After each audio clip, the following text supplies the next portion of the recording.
Hey everyone, welcome to Quanta. Today I want to briefly talk about manifolds. The main idea in manifolds comes from the Euclidean space, otherwise known as Rn. It is one really studied object in mathematics, and we enjoy working in it since we can do calculus in it. We first learn about calculus in R2, that is the Cartesian plane, and then we go for higher dimensions. So, what if we grabbed a small chunk of Rn and placed it over some surface, just like a patch? Could we be able to cover it with many more of these patches and obtain the same space or surface? This is sort of the idea behind a manifold. That is, let us consider some space or surface and then we will zoom on one of its points until we get really close. Like the surface of Earth, it might be the case that being really close to it makes it appear like it's a plane. It resembles the Euclidean space. To be a bit more precise, a neighborhood of a point P on our space is the set of points that are less than some distance away from it. We can think of it as a sort of circle. All the points near the center of the circle are less than some distance away from it, and that distance is the radius of the circle. Thus, if we have a sufficiently small neighborhood of a point P, it might be the case that its neighborhood is practically the same as some portion of Rn, of the n-dimensional Euclidean space. If we keep going on, we might be lucky enough and find that this holds for all points in our surface or space. If this is true, our space is said to be locally Euclidean.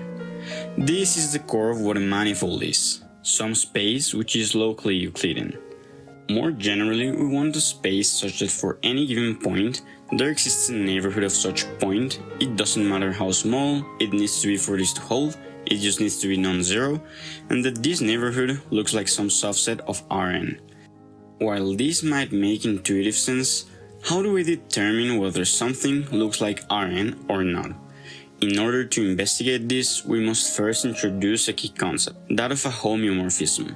In essence, a homeomorphism is one of the different ways in which mathematicians tell whether some objects are equivalent, and in this case, we decide whether two or more objects are equivalent in a topological sense. So, what is actually a homeomorphism? Given two sets or spaces A and B, a homeomorphism is a function that assigns points in B to points in A, and one of its properties is that it defines a one-to-one correspondence between A and B. Every unique point in A is assigned to a unique point in B, and vice versa. And since we are obtaining this correspondence through our function phi, then phi is called a bijection.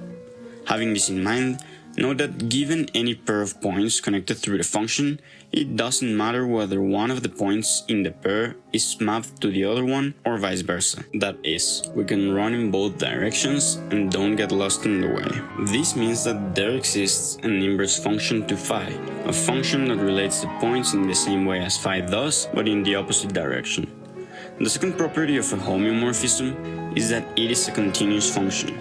If this concept doesn't sound familiar to you, the main idea is that if we look at a neighborhood of some point x of b in the space B, and phi maps the point x of a to x of b, then there is a neighborhood around x of a such that all points in it are mapped only to points in the neighborhood we considered around x of b.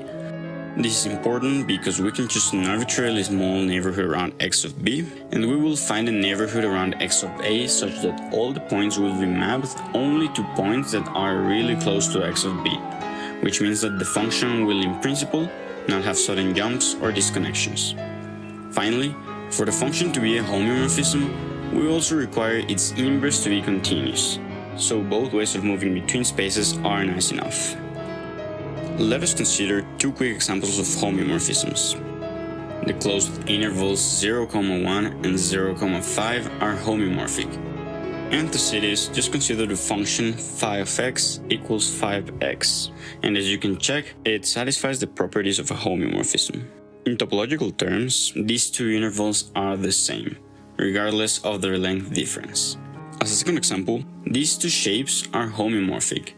There exists a continuous deformation from either of them to the other one, and this deformation or function is bijective.